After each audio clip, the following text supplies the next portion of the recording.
You believed rest was a luxury for the weak, that your worth was measured in output. So you pushed, long after your body screamed for stillness.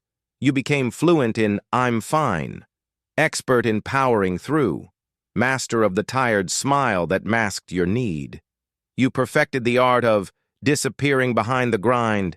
You mistook endurance for strength, believed that needing rest meant you were weak. But strength without sustainability is just burnout wearing a mask of hustle. You normalized the ache, believed this was just how you were wired, that rest was optional, that your true self couldn't afford to slow down. You equated slowing down with slacking off, believed that taking a break meant you were failing. So you kept going, even when your soul craved stillness. But what if rest isn't laziness? What if it's resistance? A quiet, sacred rebellion against a world that profits from your exhaustion. You fear what happens if you stop. If you rest, will you be left behind? Will you lose your edge? That underneath, resting means you were replaceable. You've worn the label of workaholic or busy like a badge, not realizing it was also a chain that kept you from peace. You've learned that being lazy meant being worthless. So you numbed, you minimized your need for pause, you buried the feelings that you needed space. The truth is, the pushing itself is the exhaustion, the performing, the numbing, the constant management of how busy you appear. It's what's draining you. You've been told to hustle, to grind. But what if grinding is what's keeping you from truly thriving? You've spent so long being the character everyone expected. You've almost forgotten what it feels like to just be. What if your fatigue isn't a flaw? What if it's data? Your body, your mind. They were trying to tell you it was time to stop. And they were right. You are not lazy. You are not broken. You are human.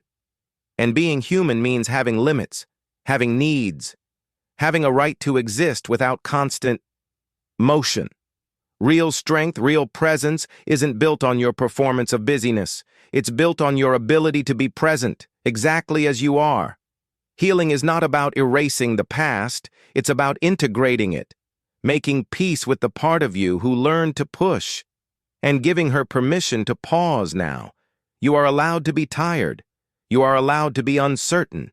You are allowed to take up space without apology. You are allowed to rest. This isn't about becoming someone new. It's about remembering who you were before the world taught you that rest was shameful. It's about coming home to yourself. You don't have to push anymore. You don't have to pretend. You don't have to be perfect. You can start right where you are, honoring the part of you that's been waiting to stop. Start listening again. To your body, to your boundaries, to that small voice that whispers, "This doesn't feel right."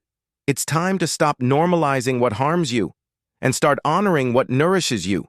You are worthy of love exactly as you are, not for the act you put on, but for the beating heart beneath it, not for your performance, but for your presence.